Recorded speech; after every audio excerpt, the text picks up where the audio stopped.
This is Musicians for Freedom on UWS Community Radio and the International Community Radio Network. Here we go. You go ahead. Welcome, folks. Today, this is United We Strike. It is Sunday. It is August 28th. And I'm Karen from United We Strike and also from taxfree15.com.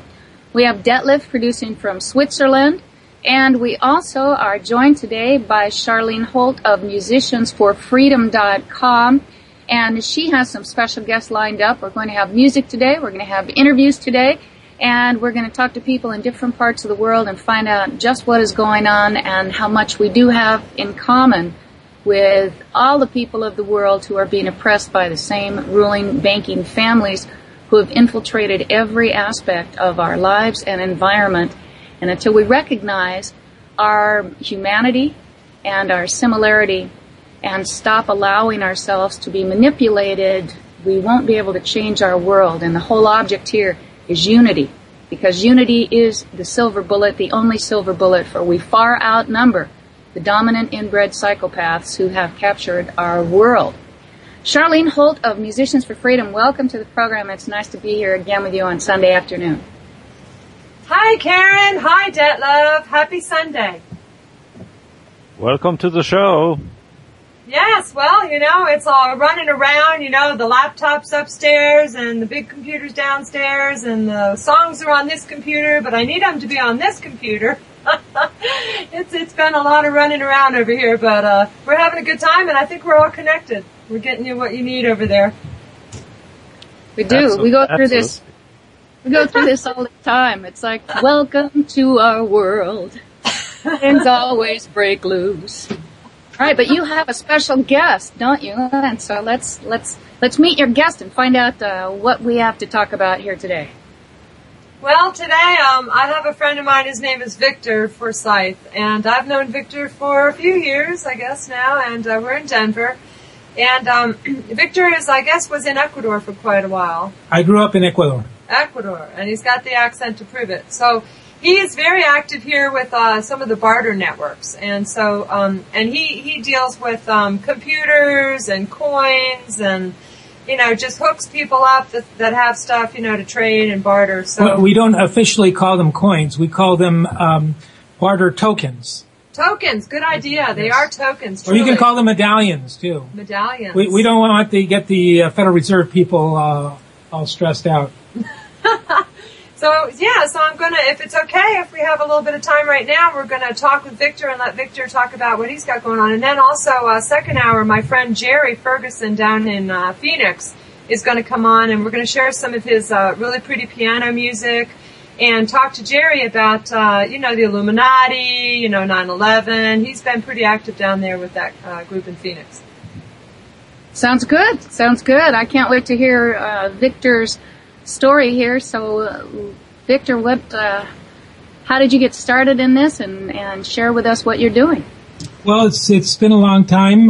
Back in the early '80s, when I went to San Francisco, I met a gentleman named David Brower, and David, at the time, he was running a thing called the Earth Island Institute.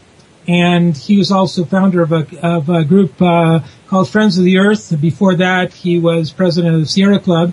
And I told him about our situation in Ecuador, that the World Bank had loaned us money to help us out, except that it turned out not to help us out. It helped the multinational corporations and the oil companies to exploit Ecuador's oil and natural resources for nothing, for buying, for instance, tropical hardwoods, so we could bury their dead in them, so we could destroy the rainforest to bury dead people, and also use it for many other things. And so once we were benefited by the World Bank loan, our sucre took about 10 years, but it eventually disappeared. When I was going to school in Ecuador, 5 sucres was worth $1. And So by 1997, it totally crashed. And so the banks had a banking holiday when they reopened. Everybody's accounts were zero, and we were dollarized officially.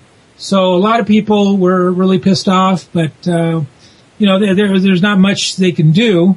And since then, we've been on the dollar. And what I'm trying to do, I'm going back to Ecuador in October. Going to be meeting with some officials to try to see if we can legalize the growing of hemp, because I've got a lot of family there that want to grow hemp. It's a very good climate for growing hemp everywhere in the country. And of course, it's different types of hemp, like sativa would grow in the mountains, and the other types of hybrid or other types of hemp would grow well in other parts of the country. But I really want to help my people, so that's really what it's all about. So I've lived where what's going to happen here in the United States and is happening in Europe, whereas you have hyperinflation. And go ahead. Well, to get to that, but to say that when you go to sleep one day and you got money in the bank and you wake up the next day and everything has been devalued, how does one actually deal with that in the real world? How do you all of a sudden become penniless overnight and be able to live? Right. Well, it hasn't been easy. For me, I wasn't in Ecuador when that actually happened. I wasn't there in 1997. I was there before, and I've been there afterwards. But it's not a pretty story. And so what I'm telling people is that paper is paper, and gold is gold, and silver is silver, and copper is copper. So these precious metals will always have their intrinsic value, which will always be more than paper. So if somebody would like to take a look at these. The other thing is that what I want to promote is go local, buy local. I mean, that's the whole glue that binds all these groups together, is that we do not want our money to be going overseas to pay for sweatshop labor and anti-union labor, which is what this country has become. There's all these right-wingers that say, well, it's the union fault because they priced themselves right out of the market. And I say, no. Lincoln freed the slaves, okay? He didn't free them so you could house them and feed them somewhere else and import their products. That's what you're doing, and that's wrong. And so what we need to do is have trade barriers for workers here in the United States to have jobs and to have a living wage. And meanwhile, while we're going through this transition, because this has to happen, we have to get better government. And what I say is that we need publicly funded elections. And I know that my libertarian friends don't like that, but the fact is that we have to have some kind of, the airwaves should belong to we the people. And as I am a representative for the Green Party of Colorado, that's what I'm telling people. That's the only way we're really going to get ballot access. That's the only way we're going to have fair elections. That's the only way that third parties, besides having a debate that includes third party candidates, I think we need a level playing field, which would be publicly funded elections. And we in the Green Party support the right of people to work for a living wage. Not the right of people to work for the lowest possible wage, but a right to work for a wage that provides dignity for Americans. And that's another thing that the Green Party wants. We want to develop, instead of using all these billions of dollars to protect the profits of oil companies, what we need to do is use this money to develop geothermal and solar and wind energy and other types of energy, so we can hire people to put in charging stations and the infrastructure we need for renewable energy, which is, by the way, national security is renewable energy. There is no other kind of national security. Yes. All right. Hey, Victor! Woo! Thank you. Where's our applause? Where's our canned applause? Where's our canned applause? That's, I don't know if Detlev practicing my spiel when I run for dog catcher. Well, Victor, Oh, by the way, Karen, before you start, don't worry. The applause was live on the stream, not in our room. Oh. Okay. The audience is that, the audience is outside. That's right. Sometimes we can hear it here and sometimes we can't. So we just have to know that it's happening. But Victor, do you think, though, because this is one of the, I guess this is my point about voting and everything. I would love to think that voting counted instead of it being who counts the votes that really matters. But as long as we've got the voting machine. Quote by Joseph Stalin, by the way. Right. But as long as we have the voting machines, and as long as we have corporations who have persons... As long as we have Diebold. Yes, indeed. Exactly.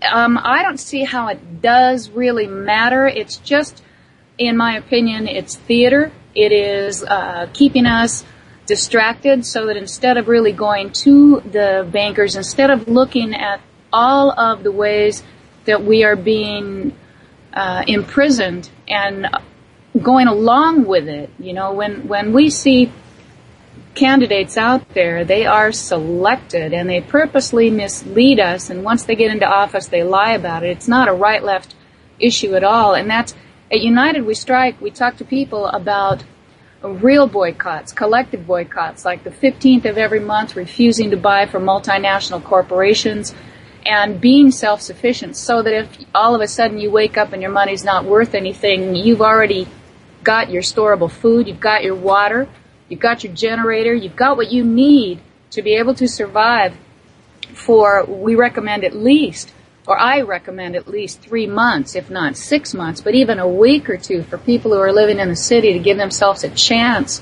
to be able to come together and to regroup. But until we really root out the fact that corporations are running this country, corporations are using their machines to count the votes, and corporations actually only want profit. Until we do that and until we get rid of lobbyists, what good does voting really make? Well, let me answer that. The major difference between the Republicans and Democrats is the speed at which their knees hit the floor for corporate cash. So what we need to do is we need to boycott both parties by getting registered with a third party. Of course, I'm promoting the Green Party. Others can promote other parties. I definitely would not recommend registering Republican, even if it's to vote for Ron Paul.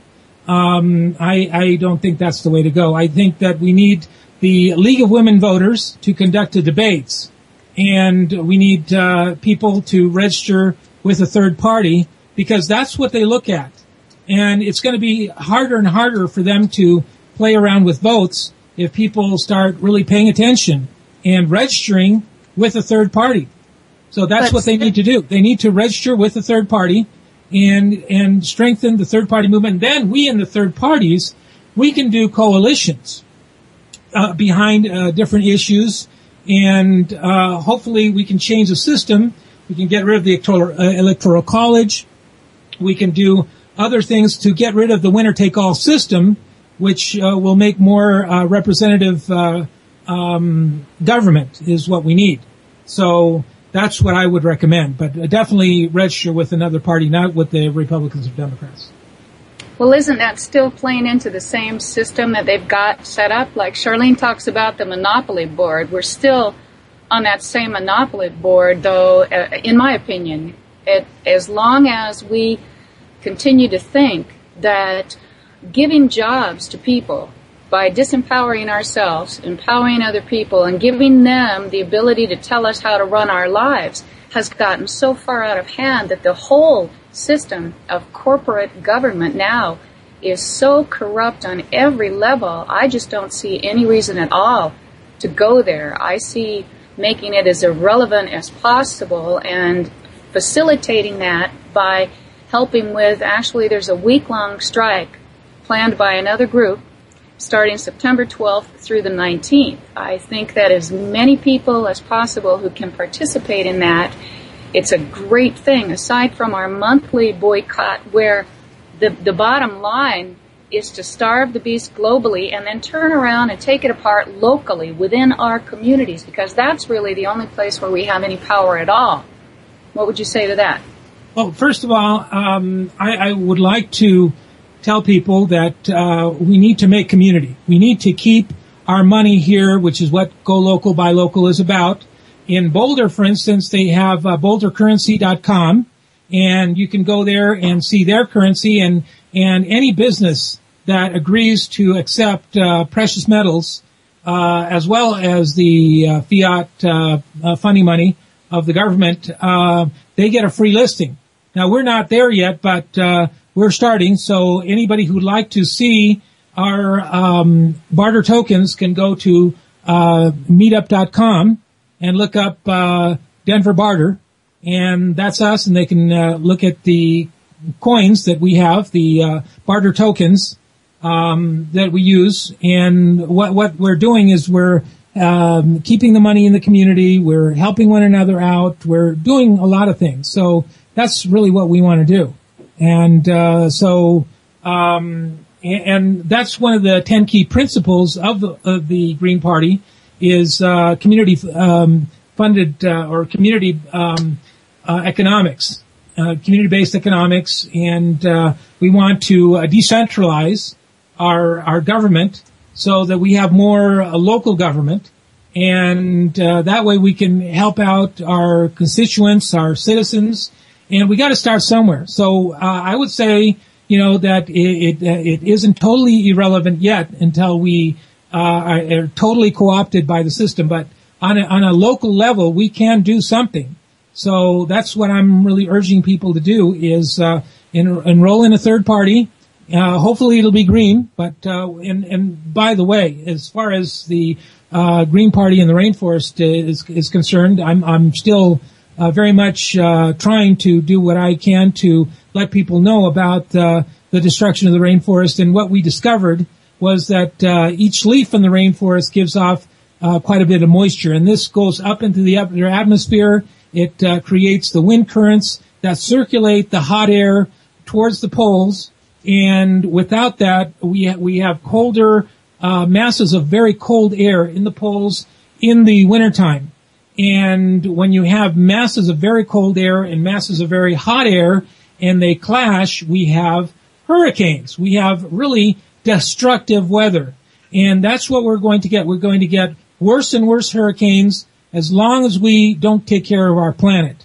So we need to be good stewards of our planet, and instead of what these corporations are doing with these idiots on the Supreme Court. We definitely need to get rid of those assholes. Excuse my French, but really, we need to get rid of these guys, because they are they're not doing anything for we the people. So that's what I believe. We have to work locally, and I invite all the other parties to have key values too, so they can distinguish themselves as far as what their agenda really is. I agree. It's not really about the bottom line, because it seems like the Supreme Court and the globalists and the corporatists, they're all about the bottom line, and the bottom line is profit for the corporations. But that's not the bottom line. The bottom line is that people have local economies and are eating and sleeping and working in their local economies. So, it just doesn't make any sense for all these corporations to be leaving America, The whole thing is just out of whack. I agree. Well, it's been planned that way, and a lot of the destruction on the planet in terms of weather is not natural. I mean, they've been manipulating the weather for years, so it's going to be interesting to see what happens here with Hurricane Irene and with some of these other natural and unnatural disasters that we're subject to in this particular point in history during this year and next year, as we head through times that have been prophesized and through our Milky Way.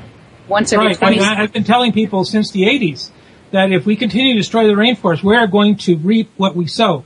We are going to get killer hurricanes as far north as New York and Maine. And it's going to be really bad. I mean, those streets in New York are just going to be, imagine, the very thick glass, broken glass going through there at 100 miles an hour. I mean, it's going to be really, really nasty. So, people need to wake up. And, one of the things that I'm telling people also is that we're going to go into hyperinflation and maybe worse. And that's what the powers that be want. They want global currency. And to do that, they need to destroy the dollar, which they're doing very well. And China has a huge amount of dollars, trillions of dollars. And if they start dumping dollars, then they can definitely screw up the U.S. economy, and people are going to be hurting. We need to avoid that by trying to get out of the dollar as quickly as possible. And what I see is copper. We've got our copper coins, copper medallions, tokens, whatever you want to call them. But I'm distributing them 3 for $5. And they're very nice looking. They can be looked on as collector's items or whatever. But we want people to be exchanging with those. And our economy is very fragile. There's 97% of all the dollars out there are not even existing in the physical world. They're not even worth the paper they're not printed on because they're not printed. So now if this machine, which I call the Matrix, goes down, then nobody's going to be able to swipe their little cards and buy whatever they want because they're not going to work. And I work on computers, so I know that even the biggest computers can go down.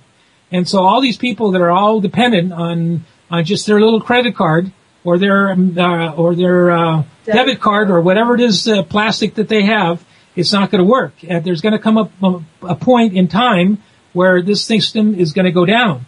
And then what are you going to do? So I'm telling people, be prepared, because it's better to be prepared and have and not need than need and not have. So people need to think about that. Well, that's very true. Being self-sufficient and working within your community are both key parts of United We Strike and of TaxFree15.com, because we see how we're all caught in the same web by the globalists, and it's definitely not furthering our individual causes. Instead, it is more and more disempowering every day.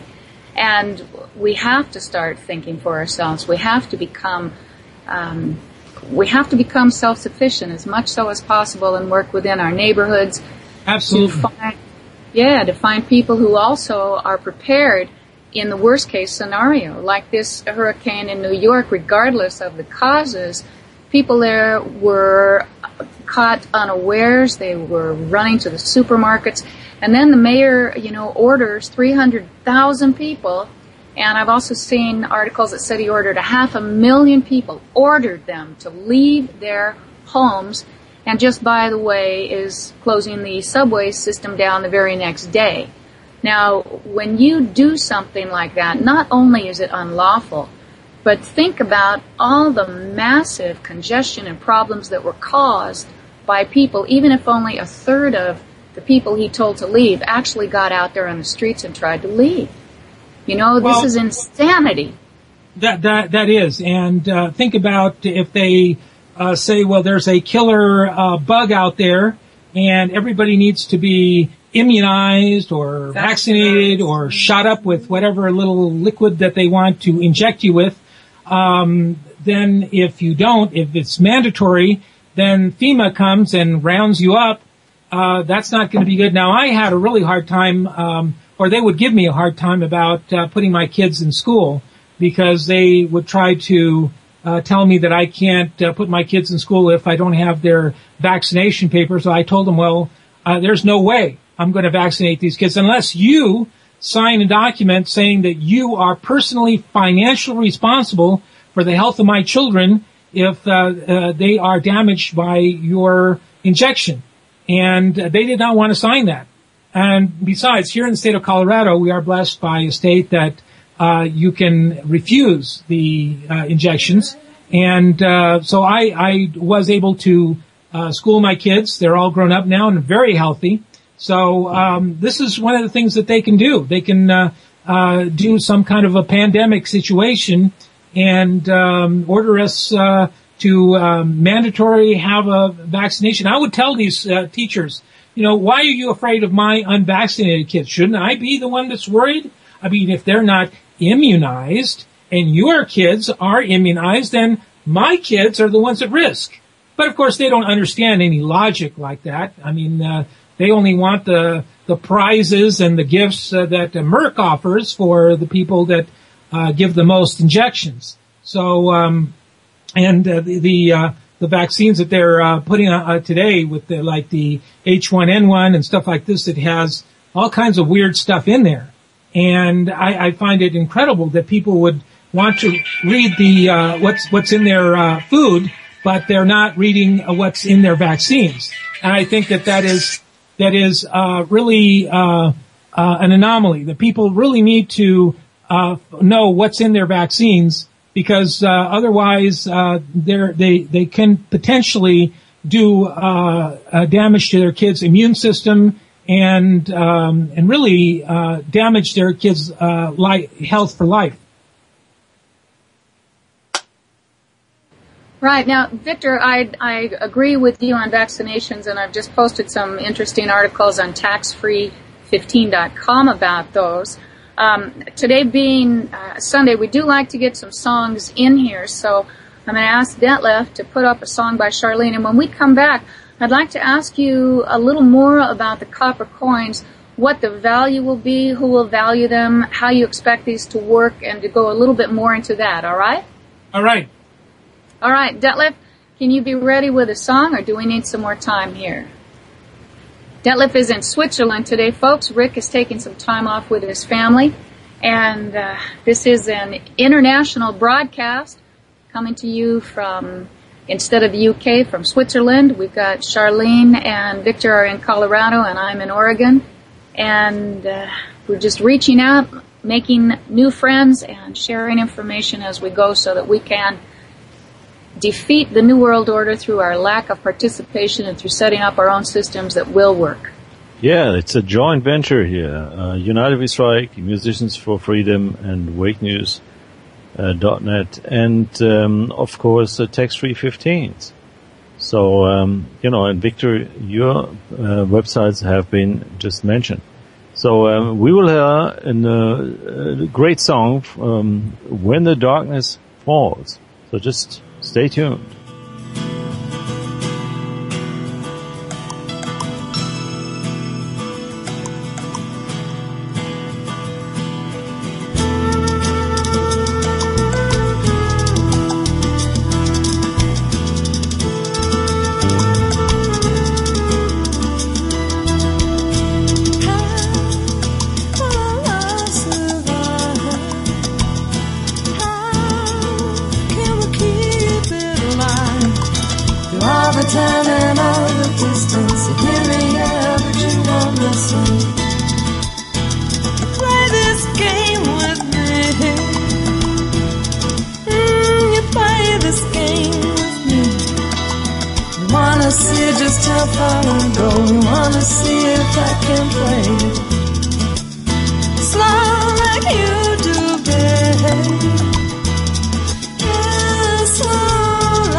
And all the sorrows, your yesterday isn't my tomorrow.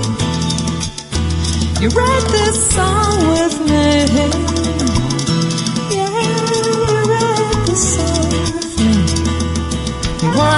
see just how fast I go. Wanna see if I can sing slow like you do, babe. Yeah, slow like you. When the darkness falls and the silence of the moon casts upon you like a shadow in your dreamless sleep, you'll think of me. When the darkness falls and the music of the stars illuminate your mind, you will find that you and me were meant to be.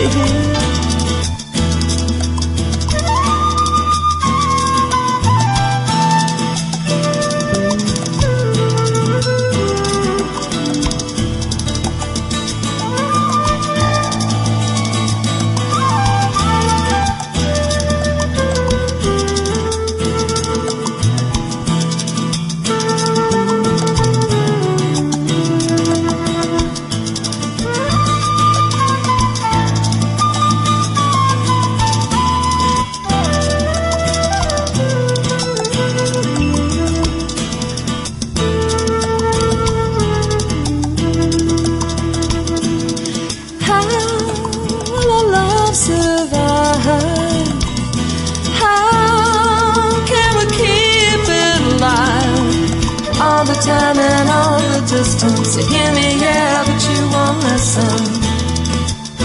You play this game with me. You play this game with me. You wanna see just how far I go. You wanna see if I can play it slow like you do, babe. Yeah, slow like you. When the darkness falls and the silence of the moon casts upon you like a shadow in your dreamless sleep, you'll think of me. When the darkness falls and the music of the stars illuminate your mind, you will find that you and me were meant to be. Yeah, you and me. We were meant to be.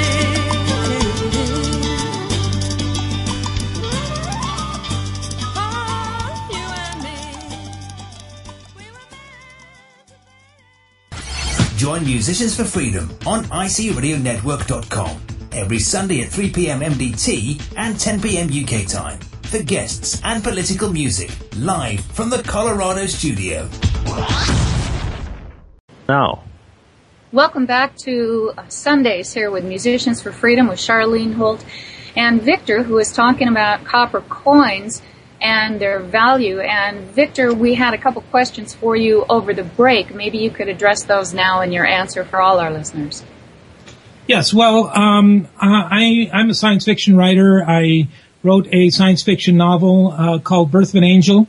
The original title was The Future of Slavery, because it's about something that I went through. The United States had me arrested in Ecuador and extradited back in the United States in the 70s for an alleged sale of 2 ounces of hashish in California. And I eventually wanted to put this behind me, so I pleaded guilty. I did a year in jail and managed to survive that. I was beat up by a prison gang called the Aryan Brotherhood that they didn't like me too much, apparently. And so as far as this whole situation is, I see that one of the things that has driven the so-called market is globally in this global economy is that it's the country that offers the lowest human wages possible is the company that gets the contracts. So we need to reverse that. And so the precious metals coins right now, they are driven by the market. But I believe that in time, once we have abundant, free, and renewable energy, and it's a recent study of MIT has shown that we have currently available in geothermal energy 20 zettajoules of energy available a year. And what we're currently using is half a zettajoule. And so once we have automated factories, once we have the infrastructure set up, then what I'm seeing right now is that money is a transition towards a money-free society. So you're kind of a zeitgeister. That's kind of the zeitgeister's vision too, you know. Well, I finished my book in '97, which is many years before I even heard of zeitgeist. So I guess I'm a zeitgeister before zeitgeist was zeitgeist. Yeah. All right. So I really believe that we can have abundance. I mean, this is a planet with 3/4 water. I mean, what can't you do? Mm-hmm. In my book, I envisioned machines that run by solar that turn seawater into abundant renewable energy. And one of the byproducts of using seawater is that you get plenty of desalinated water. First, you turn the water into superheated steam, and then you use that to access all the energy. And then once the steam condenses into water, you use that to irrigate the planet and turn this planet into an Eden. And the other byproducts, all the minerals that we have, which is basically all the minerals that we need. Every mineral I can think of is in the seawater. So once we are able to extract all them, then mining will be obsolete. And so we won't have all this dirty mining that we have, especially the thing that really bothers me is nuclear energy and coal extraction here in Colorado, and the fracking for natural gas. We can get rid of all that stuff because all that is causing disease and death. So we need to get rid of that, and it's all for power of the elite. That's why I recommend a film for everybody to see. It's called Gas Hole, and Gas Hole? Gas Hole. Rhymes with asshole. And that's available. You can stream it on Netflix. It's a really great film. Shows how these energy companies have been doing everything, including murder, to kill people that might patent something that will infringe on their monopoly. Yes, on their cartel. Their cartel. Yep, there it is. Well, just another question, though, about the copper coins. Where are they being minted? And the fact that they say they're a $2 denomination, right now, if you are selling 3 for $5, I guess I'm not really getting how. Well, this is just starting, right? Who started it? Who decided to print up the money? How many people are actually involved? Is it a network marketing program? It is a network, and it was started by Buy Local, Go Local, a national group. And so and they are being printed. Not printed, but minted by AOCS Mint. And the value that they have is not so much what value we put on them today, but their intrinsic value as a pure metal with an ounce or more weight. So it's by the weight and the purity of the metal. That's the bottom line. And really, I think the whole idea is that if you look at the article Denationalization of Money, I think it's by Rothbard. The whole idea is to just get out of the money monopoly, get the government out of being able to monopolize money, and what happens is you have then a voluntary economy in whatever, right? Copper, gold, silver. Right, this is just a transition. This is a transition to what an enlightened planet needs to have, which is that we need to have automated factories, and we need to have renewable energy, and we need to have abundance. That's what we need. And my spiritual teacher, Dr. Sharlene de la Ferrier, back in the 40s, he predicted that with an enlightened planet, Earth will become a way station on the infinite pathways of space. This was way before Star Trek and everything else. And I totally believe that.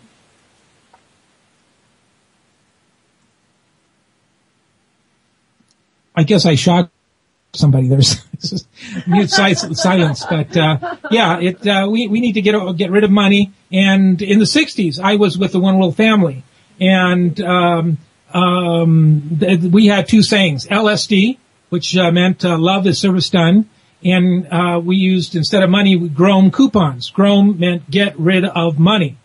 So that's what we used instead of money, was our own coupons.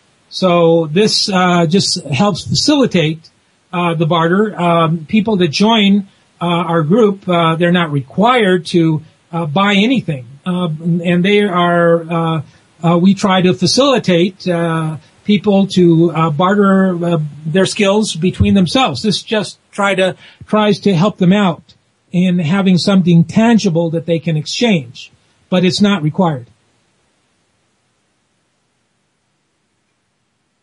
So that is very interesting, actually, because I follow those news over here in Europe as well. You know, for all the listeners, I'm here from Switzerland and Detlev of Wake News Radio. And absolutely, there's so much unemployment in Europe right now, and we're seeing the same thing here in the United States. It's growing, and I don't think they're accounting for all the unemployed. And barter really helps the unemployed, or it should theoretically, because you don't have to have a job in order to barter. You don't have to apply. You don't have to fill out paperwork. None of that. You don't have to pay taxes to the government, which, by the way, you know, I see as incredible abuse. When you pay an income tax and you pay a sales tax, there's a tax on the front end and a tax on the back end on every dollar. It's just two taxes on every dollar. It's way too much. Oh, absolutely. Yeah. I really think too that the whole idea of a money monopoly, you know, is to keep everyone dependent. I mean, and if you have a scarcity of currency, of the monopoly money, well, then everybody is starving, you know, because there's no Federal Reserve notes in the economy because they control the Federal Reserve notes. The supply and demand, obviously, you know, what we should do, right, is just come up with other forms of currency and exchange with one another and stop relying on this little top of the pyramid, this little tiny elite to eke out these Federal Reserve notes. You know what I'm saying? And what they do currently, of course, as you know, is they print lots of Federal Reserve notes, and then they give it to all their buddies, right? At zero interest. Zero interest with no collateral. How nice is that? And then by the time it gets to us, which it doesn't because the banks aren't making loans to, you know, people like us, right? So you know, the whole system... Completely unfair. It's totally ridiculous. You know, it's like having this tiny little pipeline, you know, that's supposed to, like, feed, you know, millions of people. And we're all just sitting here waiting for these little Federal Reserve notes to drip out of the faucet, you know? And it's ridiculous. All you have to do is get out of the system and start bartering with yourselves and growing and doing everything local, which is, of course, why the Federal Reserve doesn't like bartering. Well, they're spending $2 billion a week in their stupid wars, or whatever adventure it is, their glorious adventure is in Afghanistan and Iraq. And we all know, anybody that has any idea of mathematics knows that this is unsustainable, especially if you just go to YouTube and put in $9 trillion missing from Federal Reserve, and there you have it. You have the Inspector General of the Federal Reserve showing to all the world that she does not have a clue what's going on at the Federal Reserve. So that shouldn't give anybody very much confidence in this system. Yeah, and it's even worse, you know, Sharlene and you know, the issue is that the coins and bills amount only up to maybe 2% of the whole money system. That's even worse, isn't it? And now, what they're doing, I think it's absolutely unconscionable, is Congress has passed a law, or whatever they want to call it, where they print presidential commemorative coins, collectible coins, but people aren't collecting them. However, this has not slowed Congress down at all. I've got another link on taxfree15.com where we're spending over $500,000 a day to print these coins.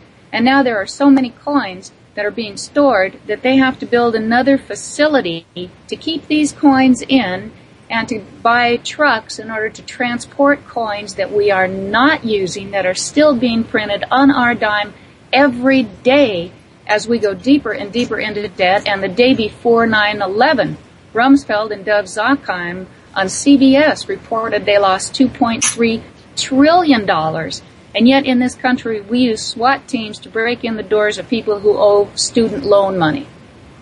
It's crazy. Right. Well, I'm giving Sharlene a video of a in-depth investigation by Jesse Ventura of the Pentagon attack. And as a weird coincidence, whatever hit the Pentagon went through 3 rings of the Pentagon. That's over 10 feet of steel reinforced concrete, no black boxes, no other than the accountants looking into the missing $2.3 trillion was the only people that died.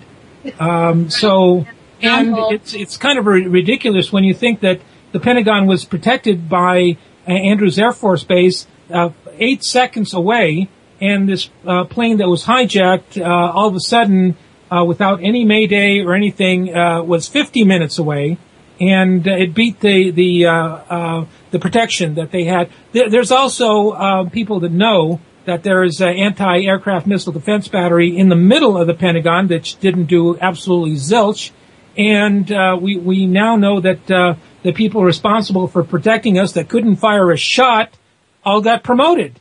So they must have done something good, right? Stand down. That order still hold, Mr. Cheney? That's it. Now, I've put your links up on our ICRadionetwork.com, so folks who are listening can stream United We Strike Radio off ICRadionetwork.com. I put all the links in that you put in earlier because as we go to the top of this hour here, Victor, quickly give us your links again, and then when we come back, we're going to be talking with Jerry. We should get an update from Smokey in Tennessee and continue on with the second hour of Musicians for Freedom. So what are those websites for people who are not online, Victor? Okay, my group is called Denver Barter. It's accessed through the Meetup website. Go to meetup.com and look up Denver Barter. You can also go to my book site if you're interested in my book called Birth of an Angel. It's birthofanangel.com. And so those are the 2 main links. And if you want to know more about the currency, you can go to AOCSmint.com, and you can also go to bouldercurrency.com. And what is your address if they want to send you money and get them through the mail? Well, they can just go to Denver Barter, and we can exchange all the information through there. Okay. All right, and Sharlene, if they want to donate to Musicians4Freedom.com, they can go to your website and click the donate button there.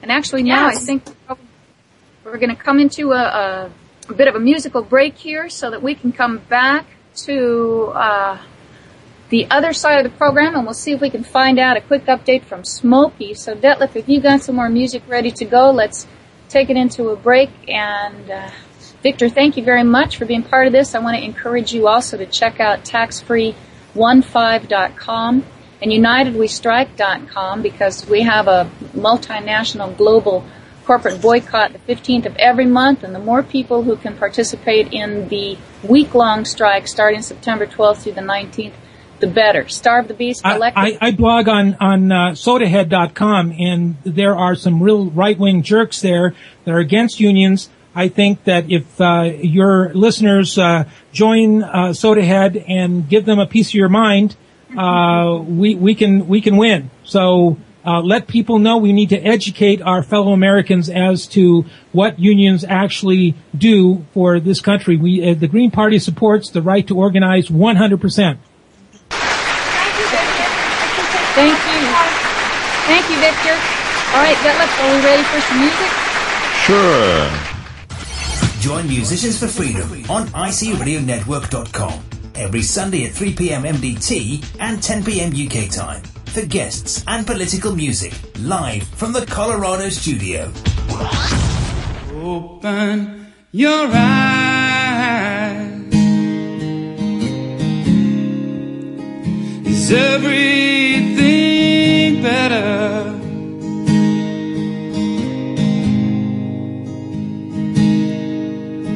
Remember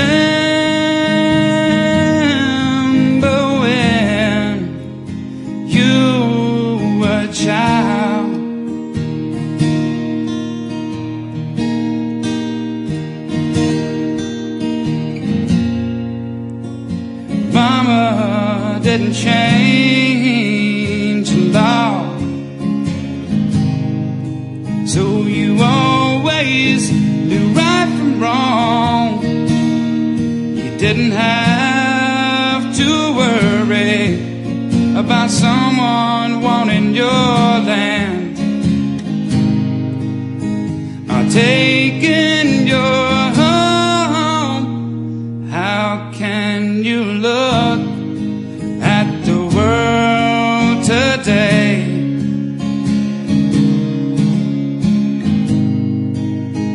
and not get emotional? How can you think that this would all be okay when everyone you love is hurting?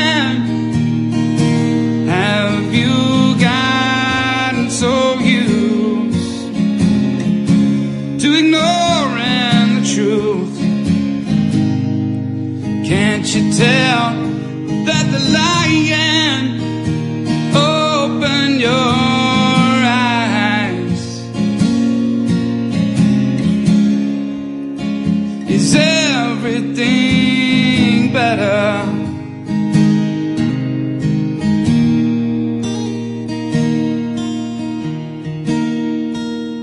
Remember the dream. That's the American dream. Did they bust your bubble?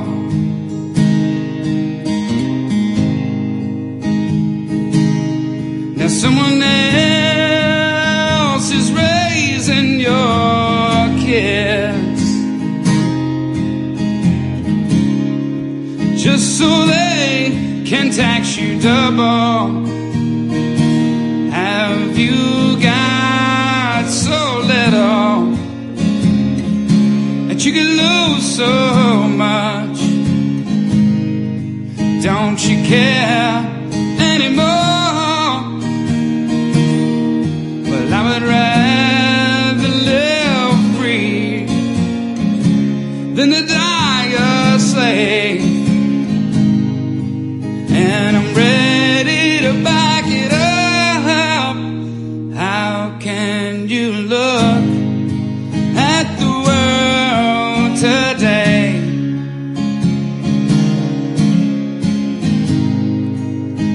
and not get emotional?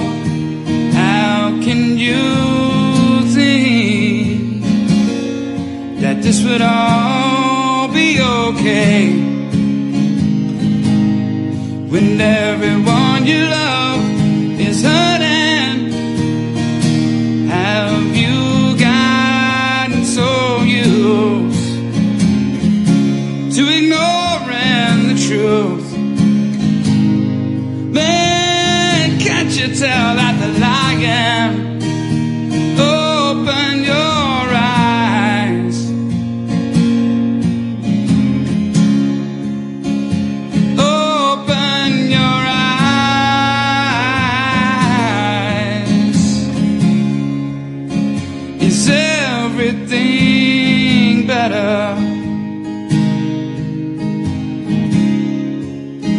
Is everything better now? Well, things can only get This is better. Musicians for Freedom on UWS Community Radio and the International Community Radio Network.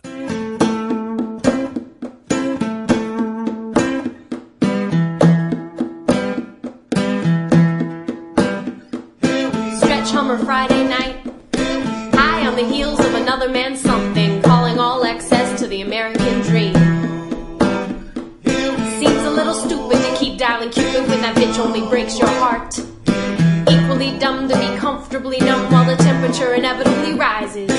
High rises, I can't cry rises, don't be shy rises. Isn't this what a crisis feels like? My scream is on mute because I'm so damn cute, but I can't help it. Can I? Can you? What the hell are we supposed to do? And who do we pass the buck along to when we all become aware? Will it be so bad to care where all the smoke goes? Keep blowing it out, mama, I'm trying to listen, I swear. But There is never nothing happening, from the beating of butterflies' wings to the humming of the traffic. Where are they all going in such a rush? And where was I 10 minutes ago? Been here before, on this merry-go-round kaleidoscope, my heart swinging from rope to rope, and it's boundless. I found this to be as true as the sun. We are all or none, and one cannot exist without the other. Brother's keeper, forget the American dream. What is your heart's desire? There is no higher to reach, nothing more to reach than the heart has to beat. Friday night, summer sweet, high on your own 2 feet.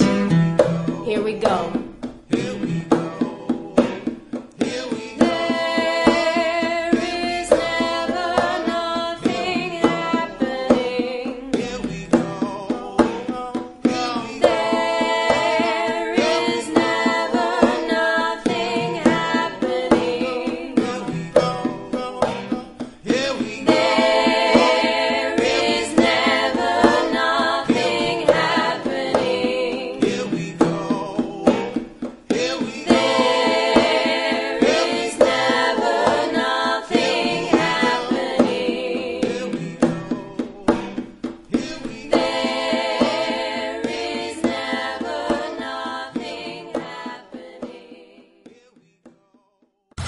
This is Musicians for Freedom on UWS Community Radio and the International Community Radio Network.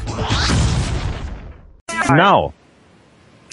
Well, welcome back. We're at United We Strike Radio, and my name is Sharlene. I'm with Musicians for Freedom. I'm here in Denver, Colorado. And we're working with Karen, and she's on United We Strike, which is her website is unitedwestrike.com, and also taxfree15.com. The show today is being produced out of Switzerland by our buddy out there by the name of Detlev. And I'm not sure if Karen is on the call still. Karen, are you there? I'm here. Awesome. Okay, so Karen, I guess, is in Oregon, last time we checked. And now on the phone today, we've got my friend who's down in Phoenix, and his name is Jerry Ferguson. And Jerry is an awesome instrumentalist, piano player, guitar player, and a vocalist. And so I met Jerry, I guess it was last winter, and we performed a bit locally down there in Phoenix and made a YouTube, I think, that's out there for Normal. We were at an event that was sponsored by Normal. And what was that for? The 420, I think it was, a 420 celebration. So anyway, I just want to say welcome to Jerry. Are you there? Yes, I'm here. Hi. Hi. Well, and so you've met Karen. Have you met Karen? I just heard her voice. I haven't heard her music yet. Hi, Jerry. Most of my music is in my head and my heart. There is. I'm not really working in a band yet, but music's always been a big part of my life. And actually, hopefully, you'll be able to hear some recorded things. I do have an a cappella song sometimes we play on United We Strike, but other than that, I'm just kind of a disembodied voice who hangs out and does what I can to help people wake up, unite, and boycott the system. Well, that's awesome, Karen. Well, Detlev, I don't think Detlev is a musician, are you? Detlev, do you play or sing? Sharlene, I mean, you know, in midst of all those famous musicians, what should I say? I'm just producing behind the desk here. Yes, I used to play when I was young, you know, and I do play once in a while guitar and so forth, you know. Good. The usual thing, you know. But thanks for asking. Yeah, well, thanks for being behind the desk today for us. You know, it's always, you never know, Jerry. Sometimes we think we're going to have a show and, you know, it just doesn't happen because people have busy lives and, you know, computer glitches and that sort of thing. Right. So we're really happy to have you on the phone. Well, thank you. Yeah, I guess you're going to be playing my album later on, or parts of it anyway. I had a good time making it. I went into the recording studio and they dimmed the lights and there was a Steinway B piano there, and it was a happy piano. It was like, oh, play me. I want to play, you know. And so I just sat there and improvised. And about 12 hours later, I was able to come up with about 5 CDs. and just solo piano music, all improvising, just on the spot, not edited. And so it was a lot of fun. It's actually kind of a magical moment, actually, for me to play that piano, because that piano had magic in it. It was alive. It was really a nice piano. Wow, that's great. So you just kind of sat down and the piano talked to you and your fingers did the walking. That's right, yeah. And I did have some ideas in mind, maybe a chord progression or something that I started off on, but I would just sort of let it go where the music would take me, and so it was a lot of fun. Do you have a website, Jerry? No, but if anybody wants to contact me, they can contact me at my email at jerryferguson@cox.net if they'd like to get a CD or something. I was selling them at the crafts fairs, and I would go out there and play piano from 6 until 6, and 12 hours of playing piano does quite a number on your fingers. I mean, they're practically bleeding by the end of the day. No kidding. Wow, I'm sure. Can you give your website again? Only say your name and then spell your name slowly so people can understand that, and then maybe we should listen to a tune of yours so that people can understand just how great your music is. Oh, great, thanks. It's Jerry, Jerry, Ferguson, ampersand, or at Cox, COX.net, NET. And that's how they can reach me. Okay, then why don't we go ahead and have a song of yours, Jerry, and you may comment later, because we cannot say exactly which one it is from your album, but we just go ahead, you know. Fine. Okay, great. Jerry, here we go.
Join Musicians for Freedom on ICRadionetwork.com every Sunday at 3 p.m. MDT and 10 p.m. UK time for guests and political music live from the Colorado studio.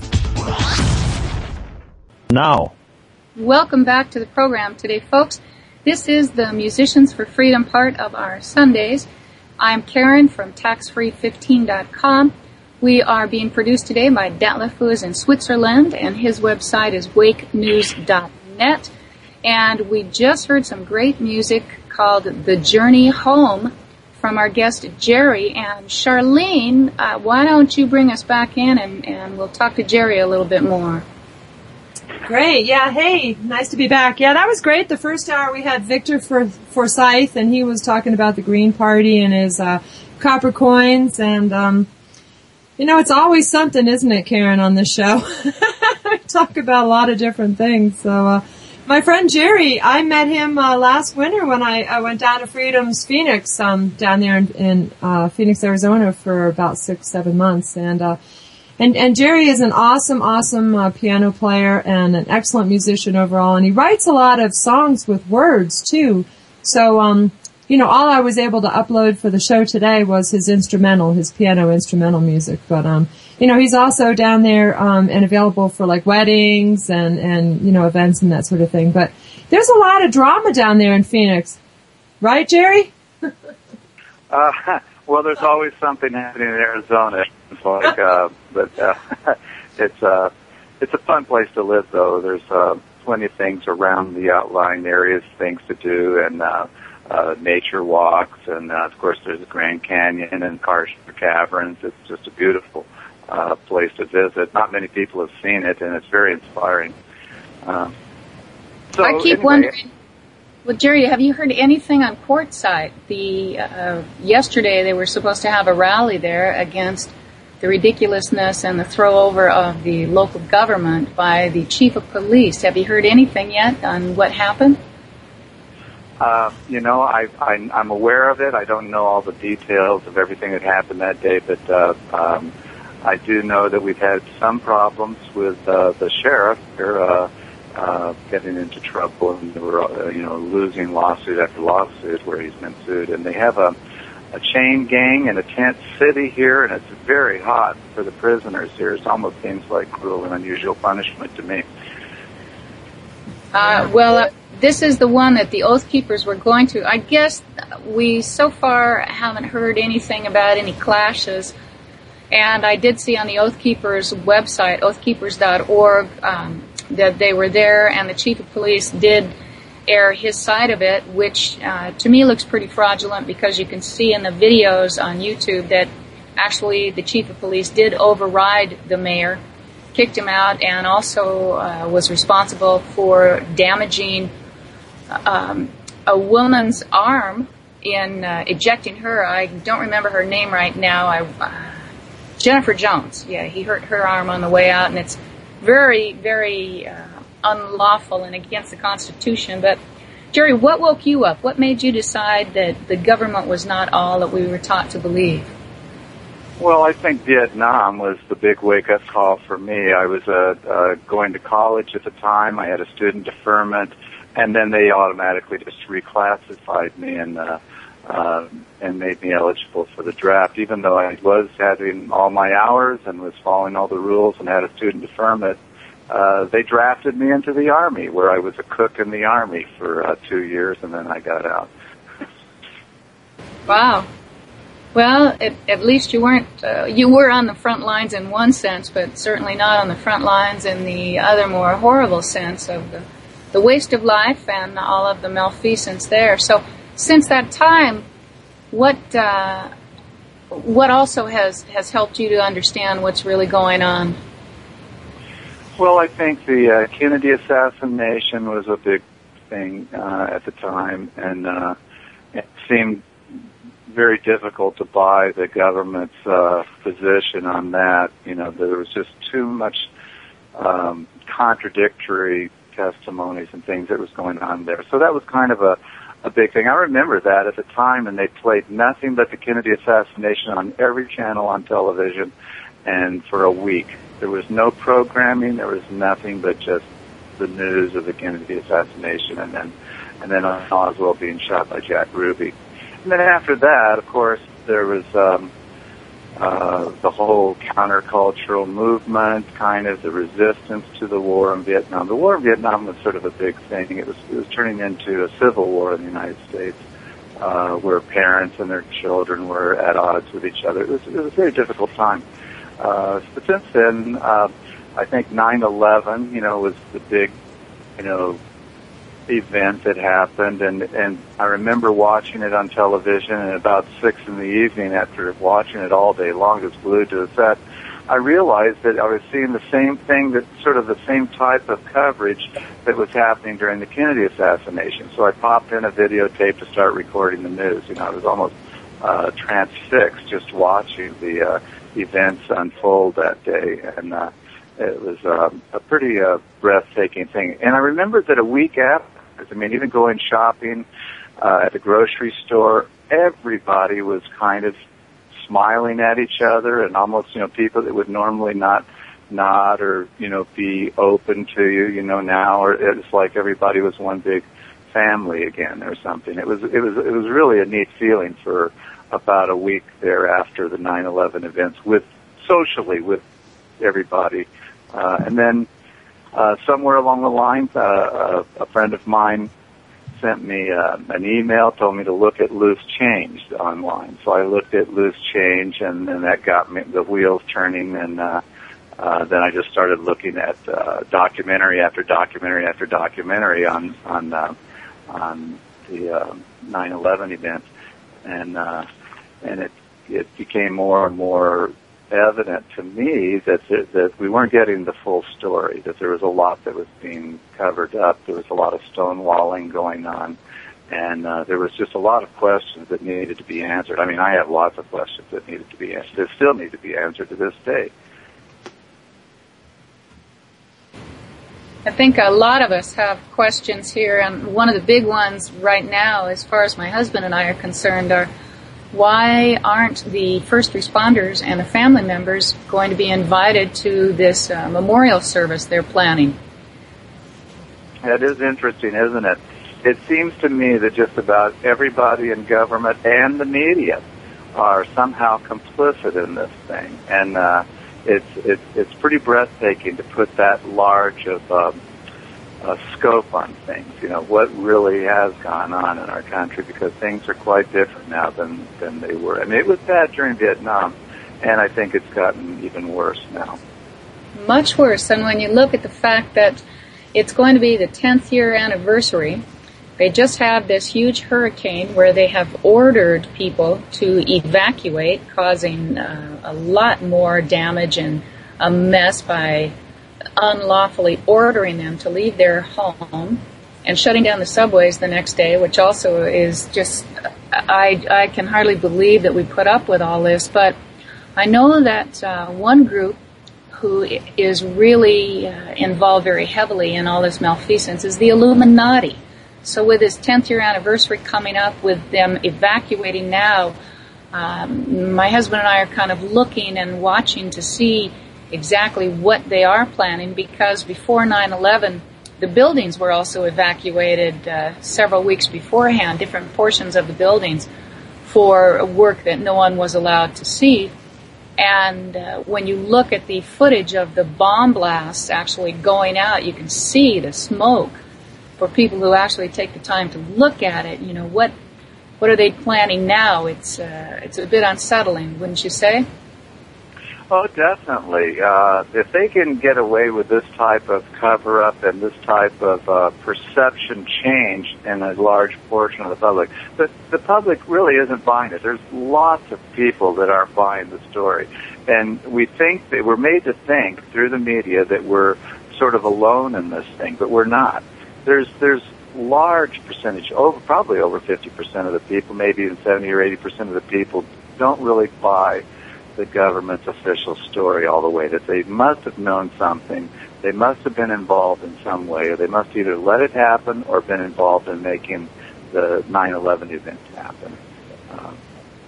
Well, when you consider that part of our tax money goes for the $200 billion a year spent on public perception management, they're doing a damn good job.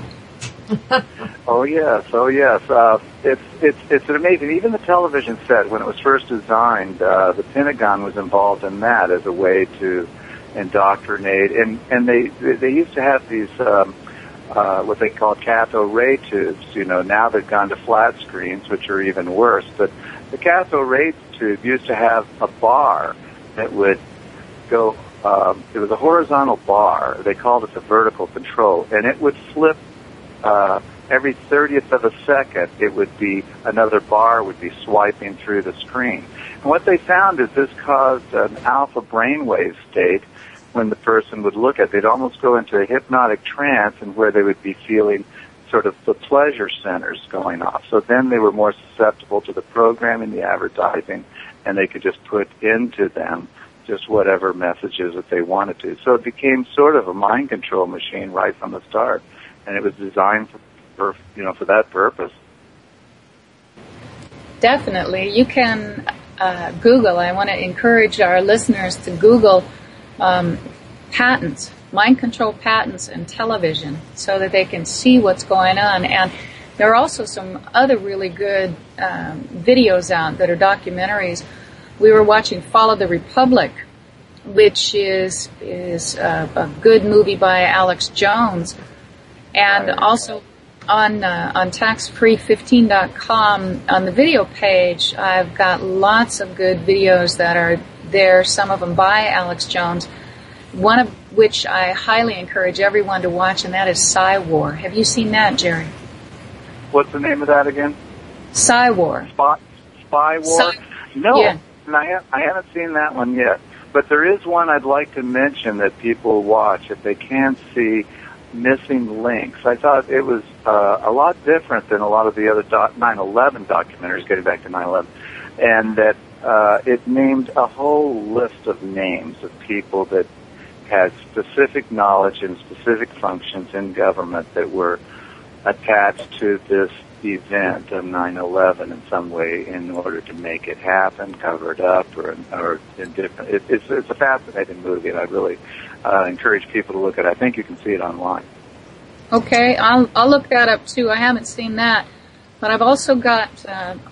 There are a lot of videos, so check out taxfree15.com and the YouTubes that are there, because as we move further into tyranny, any day now, they could pass the bill that makes it actually a felony to post YouTubes with a 5-year sentence if 10 people watch it in a week. So I will be taking those down in that case. But I want to encourage people to go there now and to educate themselves and to start thinking about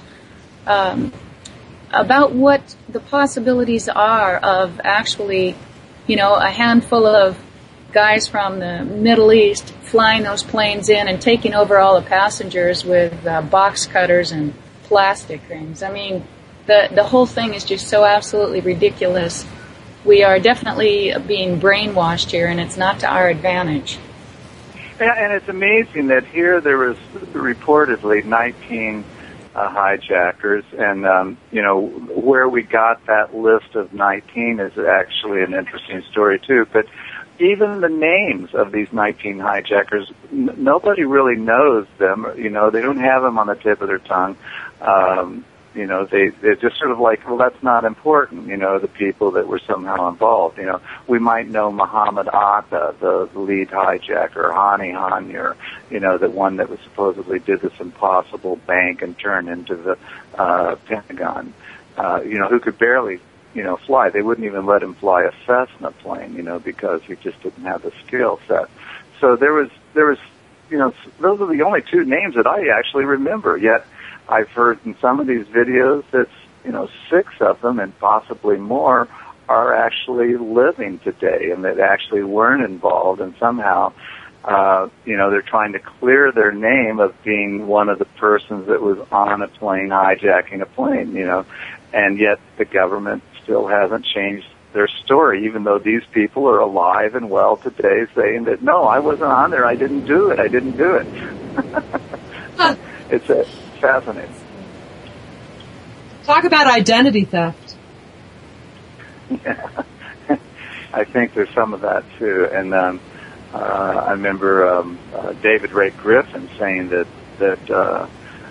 first they found the list of names in the suitcase that was on the belt at a terminal that was supposedly taken by Muhammad Atta to the airport, and then they found that no, he came by car. So they changed the story to say it's a suitcase that had the names in it was in the trunk of a blue Nissan, and then later they found that it was a white Mitsubishi. So then they changed the story to it was in the trunk of a white Mitsubishi. So this is the story. This is where we got the actual names.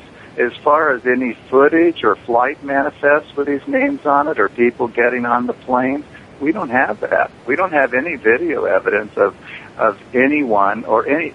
Not to say that video evidence can't be doctored, but we still don't have any footage or any security cameras or anything showing that these people actually were getting on the planes. And that's fascinating to me. Well, and it may not even have been a plane. It may have been a drone. I've seen different footage where slowly as it goes in, it looks like it has something attached to the bottom and doesn't look anything at all like a plane. So it could be like a drone, a missile that also hit the Pentagon with a round hole in front of it. A round hole, no place for where the wings went, and then one of the most heavily surveilled buildings in the world. To not have any footage other than just the BS little, 5-second blip that they allowed us to see is so repugnant to people who are supposed to live in a free country that it's mind-boggling. Exactly. They had more than 80 cameras around the building that was taking pictures of this thing, but they never, ever released any of the footage of what actually hit the Pentagon. And one of the top military men who does analyze photos for the military, some general was saying that, look, this wasn't an airplane that hit the Pentagon. Look at the hole. It just doesn't fit. The hole doesn't match that of a plane. So what was it? What was it that made that hole, those holes in the Pentagon? And isn't it interesting that the day before the 9/11 attack, that Rumsfeld comes on television and says that they're missing $2.33 trillion that's unaccounted for in the Pentagon. And isn't it just amazing that the accounting office is trying to track down this missing trillions is what gets blown up. Oh, it must be a coincidence, just like it was a coincidence that building number 7 had FBI files, CIA files, IRS files, and that one just kind of magically fell down all by itself, Right. All those cases that they were working on, all of those criminal cases and all the evidence that they had collected, all gone.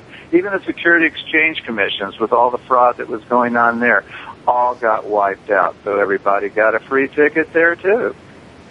Yeah, Jerry, it's why at United We Strike, we're really working toward educating people and asking them, to share with their neighbors. And as you get more and more educated and you realize we cannot beat them through violence, but we can beat them through the sheer massive numbers that we have. When we stop supporting the system, it cannot move without us. We are the backbone. We are the ones they train to fight each other, to take the guns, to kill and murder each other, to be oppressors, work for CIA or TSA or IRS. It's us. And once we finally get that, we're hoping really to make a huge difference with global strikes, where we starve the beast globally and we take it apart locally, because locally is the only place where we really have a difference. And the 15th of every month, we encourage the strike, and there's another group now at globalnoncompliance.com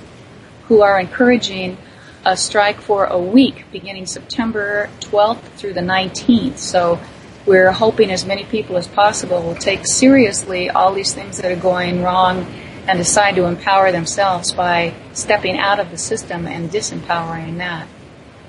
That's right. There's 7 billion people approximately on Earth today, human beings, And there's only about 6,000 super rich that are running things, and of those 6,000, there's probably about 12 or 13 or maybe 7 that control all the rest of those, through the massive amounts of wealth they have. I mean, it's incredible the amount of wealth that are in the hands of such few people. I've heard one man may control up to $500 to $1,000 trillion.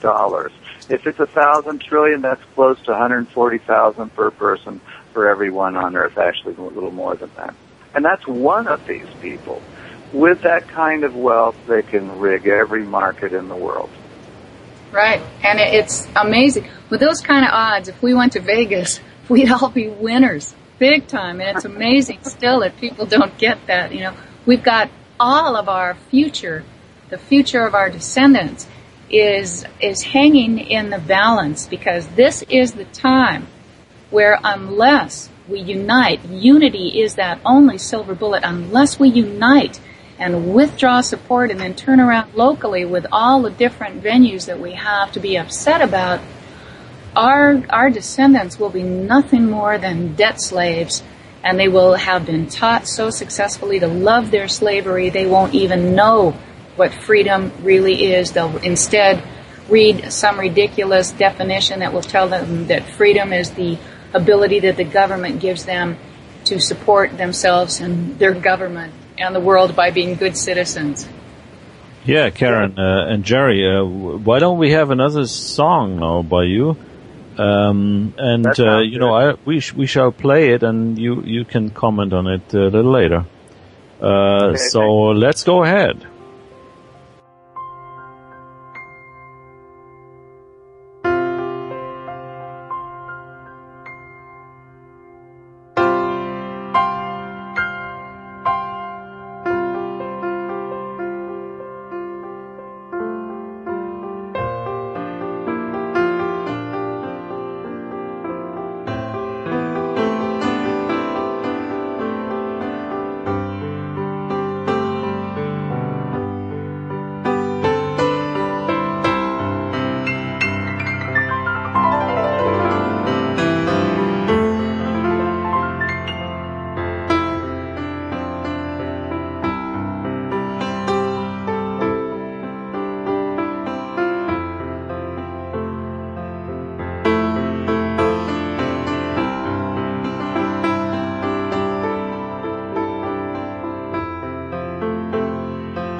Join Musicians for Freedom on ICRN-Radio every Sunday at 3 p.m. MDT and 10 p.m. UK time for guests and political music live from the Colorado studio.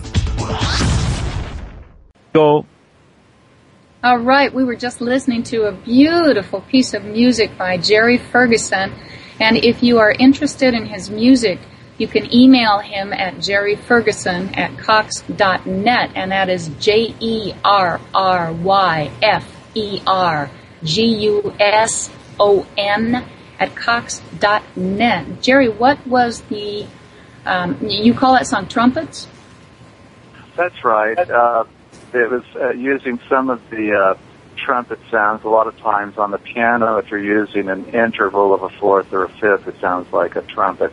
And I was doing some of that in there, and then just improvising whatever came to me at the time.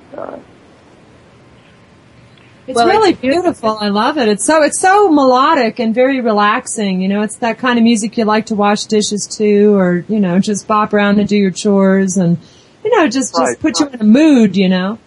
It's a mood. People like it when they're having dinner or something, or they're having a dinner party or something like that, and or they're just it's like there was a write-up about it on Perception magazine, and they said that it was like having a good friend in the corner of the room playing music at home or something like that. So I guess it gives very that warm. idea. Yeah, warm and friendly. Exactly. And I could hear that in the mall. You know, have you been playing lately out? What's been going on with your wedding gigs? Got any of those? Well, those and that's sometimes when people want, you know, they it's kind of like decoration in the room where they have a grand piano or something, and then they have somebody playing it, and then it's sort of like a cocktail hour or something like that. So for parties and weddings and stuff, this type of music works really good for it. I'm real excited about the projects I'm working on now that have lyrics with more of a world beat and reggae and ska and some rock and stuff. So I'm going to be expressing my vocal talent, I guess, on that a little bit, and I you know, so I'm excited about it. We're going to get a band together. I was just played with some people up in Las Vegas. A wonderful bass player that I've known since 1971, and he had a friend of his, John, who was a flugelhorn and flute player, and we just had a great time with another guitar player, John, and so we're working on projects. I've got about 3 CDs that I'm in the works right now on, and wow, and that's it. They're more upbeat. They're kind of like celebrating life and you know, peace and love. I've always kind of felt that a person needed a code that they could live by. You know, that if they you know, was interested or looking for peace or love, that they would find just everything that they were looking for there. If they could get peace inside of themselves or feel love or just feel good about being alive, that's a start, you know, for, you know, having that something that they could base it on. I was myself always looking for truth, you know, and I think peace and love was sort of the code that I was using to base my life upon, in a way, you know, trying to find that peace inside of myself. Not always successful, but, you know, at least, you know, through my meditations, through my playing music and so forth, you know, somehow getting in touch with something that feels good. Yeah, Jerry, why don't we have another song of yours, because, you know, we are in the mood. Everybody's now in the mood, I think. So why don't we listen to it? So just stay tuned.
This is Musicians for Freedom on UWS Community Radio and the International Community Radio Network. Now.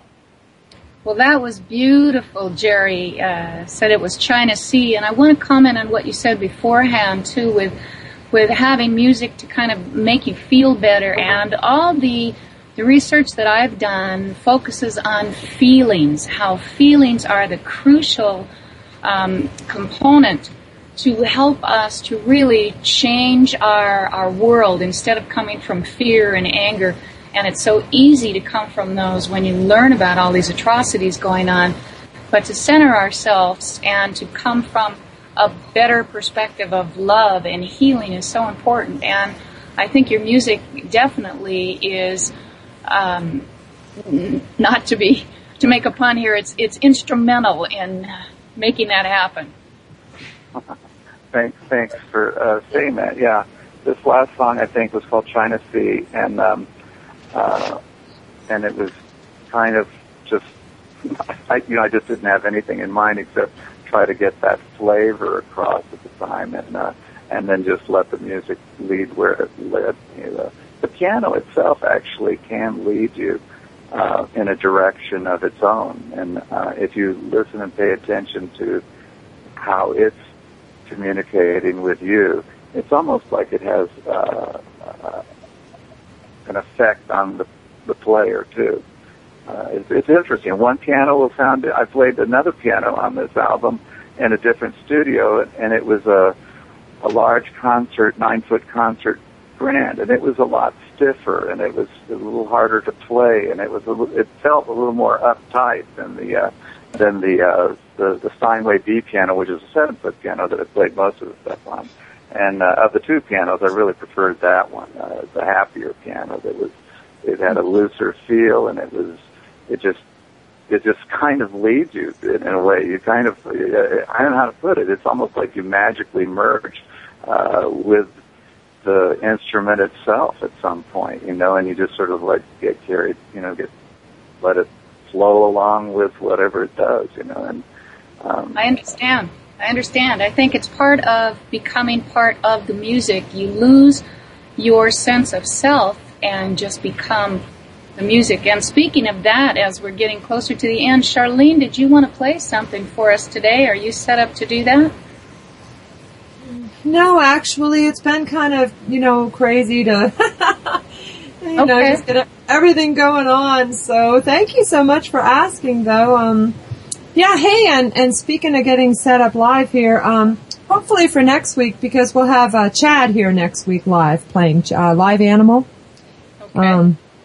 It's always better than dead meat. Huh? So it's always better than dead meat. Sorry. Live Animal. Which I guess he used to work at an airport, and that was his job was, loading cargo onto the plane, and he worked loading the live animals, and he would be, putting that stamp on the boxes. Oh, that's how he got his name. That's how he got his name. And he's in Indianapolis or Indiana, something like that, today still.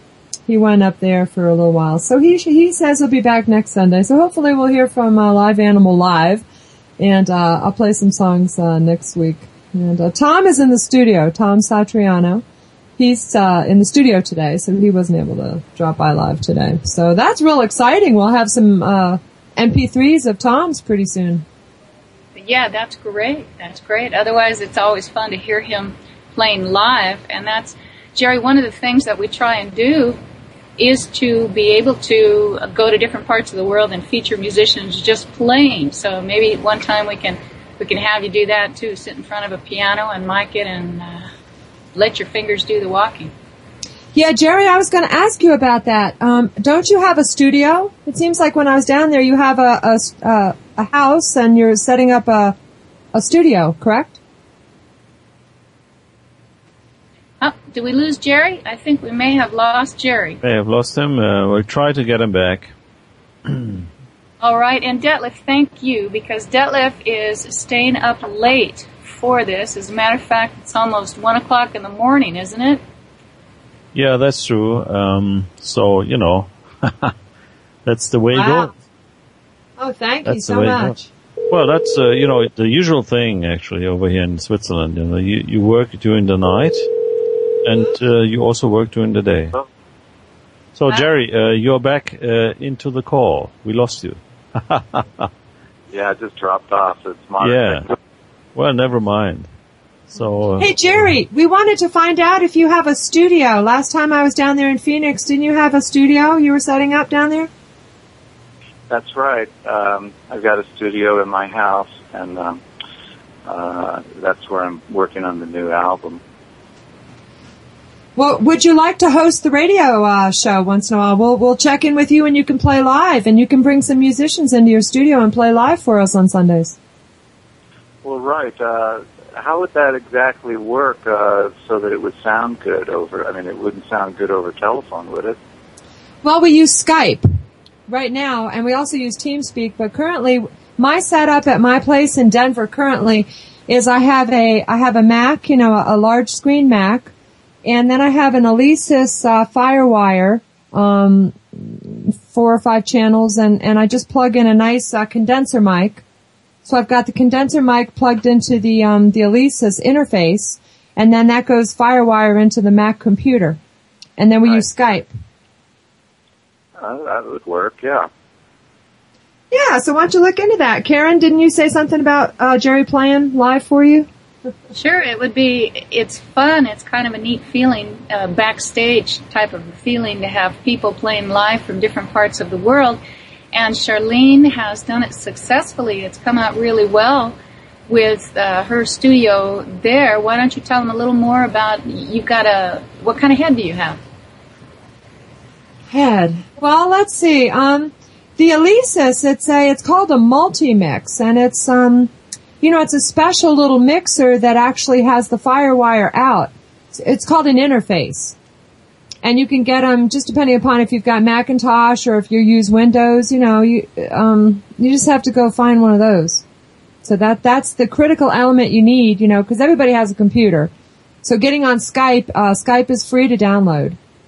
So, but then if you have a nice microphone, you just need a nice condenser microphone or something like that. So it's not too hard to get on. Yeah, that sounds good enough. Yeah, that'd be great. Yeah, we had a friend of ours, Ellen Kerna, was playing live from the UK a couple weeks ago, and that was kind of fun. Then we were switching from live music from the UK to live music from Colorado and back again. So we can add Phoenix to the hub, another hub in Phoenix. I love it. It's amazing musicians really somehow get it in a way, I think, because I know that at one time they figured, well, let's put the whole world in tune with each other. And so they had a Congress where they decided, what would we make A? What are we going to call A? And some people, they said, well, let's have it 445 cycles. And some people said, no, 438 sounds good to my ears. And some people said, no, I like it at 435. And they settled on 440 cycles per second for A. And then they based the tuning off of that. Well, we've been talking about that. We're familiar with the 528. Karen, you were going to talk about 528, right? Yeah, well, there's that, which is in the 6 sacred solfeggios that were used once upon a time in some of the Gnostic chants, the Gregorian chants, that's what I meant. And I've also heard now 432 is supposed to be a heart-centered frequency. So there are other frequencies that are supposedly more beneficial to us, not only on a physical level as we're hearing them, but on an inner spiritual DNA level, and that's rather intriguing. Are you looking into that, Jerry? You're thinking about that? Yeah, I think that's really neat to explore, because as time moves on, maybe they need to readjust the tuning too, so that everyone in the world could be at the new frequency that everything seems to be moving towards. I mean, right now, there's always been problems. There's always been slavery in the world that goes, back to the Egyptian and Roman empires. But now we are becoming more conscious. We're getting more tools available to ourselves in our hands, where the average person can now, with the help of their computer, do the notation easier and produce a symphony if they'd like to. They also have something that I think is pretty fascinating, where since we are sound and vibration, that each one of us is a unique song of God incarnate. Right. If you look at a cell under the microscope and you look at all the little parts of that cell dancing around, and all the movements as it takes in food and as it expels its waste and as it goes through its cell division process, if you look under that microscope, you realize that there's silent music, a music that the cell is dancing to, that all the little parts are dancing to this music, and they're all celebrating the fact that life is happening, that this wonderful, impossible thing is actually happening.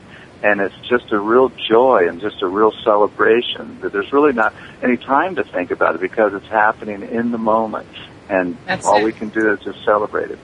Yeah, thanks for that, for those words, because we are now going into break. Thanks a lot. And we're listening to all that wonderful music. So stay tuned.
Baptize me in the water, can't you see I'm still your daughter, standing with my vision once again.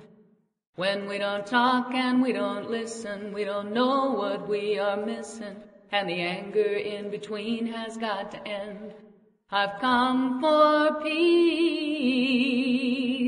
I've come for peace, let your anger release. I've come for peace. Let's stop spitting out this fodder, we both crave that holy water. I come here in love, not to pretend. I'm willing now to listen, wanna know what I've been missing, and the anger in between has got to end. We've common ground, let's find it with the love that lies behind it. Lay down the angry words we can't defend. In the fires of redemption there can be no self-pretension, and the anger in between has got to end. I've come for peace, I've come for peace, let your anger release. I've come for peace. It's time to act, this war is pressing, we all need that holy blessing. Good ideas and solutions we must blend. It's time to stop the burning, find the peace we are so yearning, and the anger in between has got to end. Let's stand for peace. Let's stand for peace. Let our anger release. Let's stand for peace. Join me in peace. Let's make peace. Let our anger release. Join me in peace. Let our anger release. Let's stand for. Join Musicians for Freedom on ICRN-Radio.com every Sunday at 3 p.m. MDT and 10 p.m. UK time for guests and political music, live from the Colorado studio. You're very kind. Yeah, hey, we are back here live and we forgot to say goodbye to everybody. So why don't you take over? Karen, Sharlene. Detlev, thank you very much for assisting us today with broadcasting from Switzerland. I know it's about 1 o'clock. It's after 1 o'clock a.m., so you're already into tomorrow. You're coming to us from the future as well, into tomorrow. Yeah, not from New Zealand exactly, but, sort of in between. But still from the future. That's right. Tomorrow, actually, I will be hosting for Vinnie Eastwood's program, interviewing Dr. Robin Falkoff, who's a naturopathic doctor, and it should be an interesting conversation on the Vinnie Eastwood program, the VinnieEastwoodShow.com. And other than that, the programming today will go back into the archives. We'll have more music next week, and music also played between some of the songs. Sharlene, I want to thank you so much for your hard work, and I love Sundays. They are my favorite program with the music. Great job, Bert. And any last words, Bert? Oh, you mean Jerry? Jerry, I don't know. I'm sorry. I was thinking of... We'll hear from Bert next time. Okay. Jerry, any last words here? Sorry about missing your name. Well, it was really nice having a chance to say a few things and do a little music and everything. I hope that everybody had a good time. I know I did, and it was really nice meeting you. It was a wonderful show. I wish everybody be into this like you are, because it was just great to see people all over the world being aware of this wonderful experience that we've got some stuff to do, but there's some really like-minded people all over the place, and it's just great to meet you. Thanks. Well, thanks a lot, Jerry. We really appreciate it. Thank you, Karen, and thanks, Detlev. Thanks, Jerry. And Jerry, we'll be talking. I'll talk to you during the week about maybe seeing what we can do to hook you up down there as a hub. Wonderful. Now, would you mind, Sharlene, if I play a song of yours, Watchful Eye?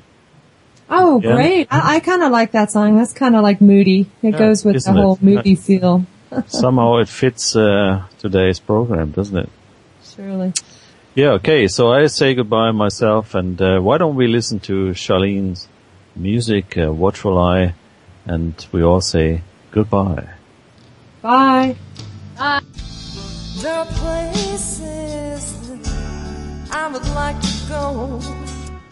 I see faces of people I would like to know.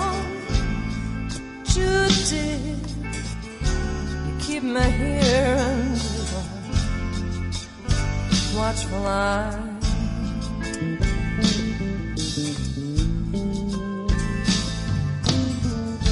And in the background, where I put it all to rest, seeking out my imitations of the best.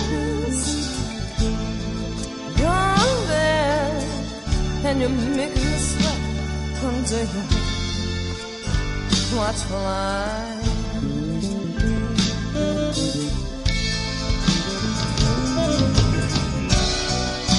Sometimes feel like I'm knowing what it is that keeps me from going. All the times when I stay to myself and never let you in, make you part of me, yeah. Baby, don't know what it is, I don't know, that keeps me by your side. I'm afraid of letting go. I'm not complaining, 'cause you're really what I need. My heart beating. Tell me when to, tell me when to breathe.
watchful eye.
This is Musicians for Freedom on UWS Community Radio and the International Community Radio Network.